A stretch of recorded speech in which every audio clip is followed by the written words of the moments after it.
بسم اللہ الرحمن الرحیم۔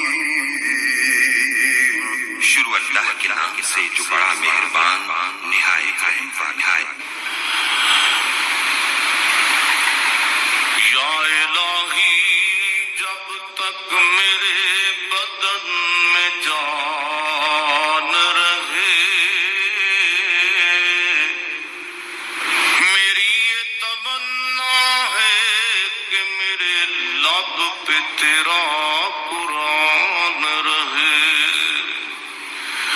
اور یہ تمنا ہے کہ اس دنیا میں کوئی کام کر جاؤں، مولا اگر توفیق مل جائے تو خدمت اسلام کر جاؤں،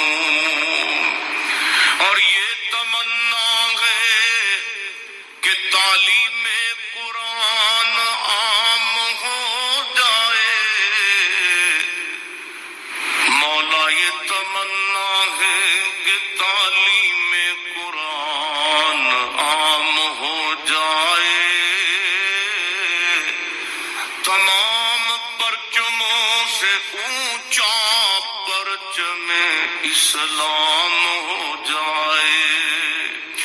تو رحیم ہے تو کریم ہے، مولا تیری ذات سب سے عظیم ہے، تو کرم اپنا عطا ہمیں، تیرے کرم پہ مولا یقین ہے۔ میرے پیارے حبیب علیہ السلام نے تو تجھے منایا ہے نا ہمارے حق میں، تو اللہ تو ان دعاؤں کی طرف تو دیکھ۔ حضرت عبداللہ ابن عمر رضی اللہ تعالیٰ عنہ فرماتے میں حضور کی مجلس مبارکہ میں بیٹھا تھا، ابو داؤد شریف میں موجود ہے، کہتے ہیں حضور دعا مانگ رہے تھے۔ دعا کیا تھی؟ دعا حضور یہ مانگ رہے تھے، رب اغفر لی، یا اللہ ہمیں بخش دے، وتب علی، اللہ ہماری توبہ قبول فرما، انک انت التواب الرحیم، بے شک تو توبہ قبول کرنے والا اور رحم کرنے والا۔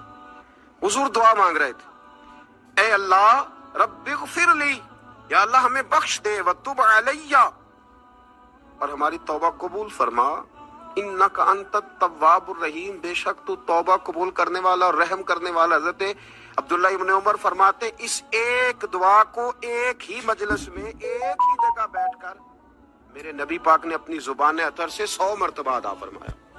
100 مرتبہ حضور نے یہ لفظ کہے، رب اغفر لی وتب علی، رب اغفر لی وتب علی، رب اغفر لی، اے اللہ بخش دے، رحم فرما، وتب علی، بس قبول کر لے نا اب ہماری توبہ، انک انت التواب الرحیم، بے شک تو توبہ قبول کر لیا کرتا ہے، تو رحم فرمایا کرتا ہے۔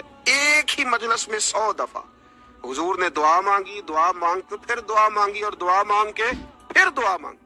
اللہ کو منایا میرے رسول پاک، حضور نے ہمیں بتلایا، اسے مناؤ، اس کی بارگاہ عالی مرتبت میں جھکو، اور حضور نے خود بھی یہ طریقہ ہمارے سامنے بطور سنت کے چھوڑا، اور پھر نبی پاک صلی اللہ علیہ وسلم نے آگے بڑھ کے ہمیں کچھ اور باتیں بھی ارشاد فرمائی۔ حضور نے ہمیں بتلایا کہ پچھلے لوگ اپنے رب کو کیسے مناتے تھے، وہ کس طرح اس کے حضور ناز عرض کرتے تھے، منانے کے طریقے بھی بتلائے۔